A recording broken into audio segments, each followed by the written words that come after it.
Bonjour, j'espère que vous allez bien. Alors aujourd'hui on va parler des noms féminins qui se terminent à l'oral en T ou tier. Des mots comme liberté, égalité, fraternité ou amitié. Alors ce sont des noms féminins. Donc on s'attendrait à juste titre qu'ils se terminent par un E. Un avocat, une avocate, un cuisinier, une cuisinière, un photocopieur, une photocopieuse. Bon, eh bien eux, non. Eux ne prennent jamais de E, ils se terminent en T et accent aigu ou T, I, E et c'est tout. Alors ça concerne beaucoup de mots. Je vous parlais de la devise de la France, c'est ce que vous allez retenir. Liberté et égalité et fraternité et rien d'autre. Mais ce sont des mots aussi qui désignent les qualités, les défauts, les abstractions.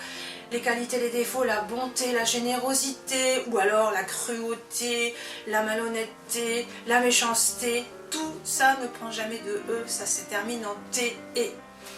On le trouve aussi dans le milieu professionnel avec la comptabilité par exemple, ou la recevabilité ou l'acceptabilité d'une proposition.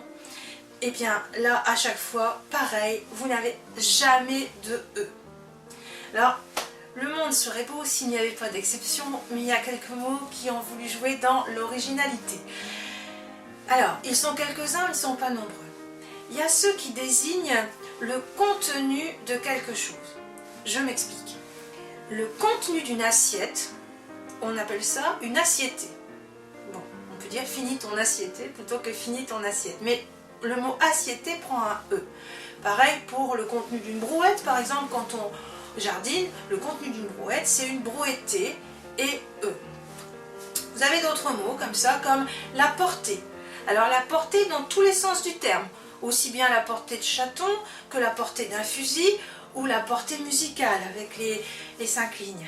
Vous avez la pâtée aussi qu'on donne aux animaux ou qu'on prend au sens figuré quand on s'est pris 5-1-0 au football ou ailleurs.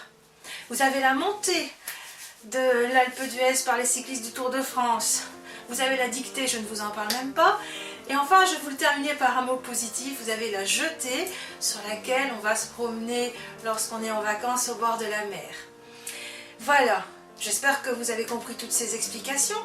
Elles vous sont redonnées maintenant à l'écrit pour les personnes qui sont plus visuelles. J'espère que vous êtes contents de ce que vous avez vu. Moi, j'ai été très heureuse de partager cela avec vous. Vous voyez que finalement, bien l'orthographe, c'est tout bête. Portez-vous bien et à bientôt!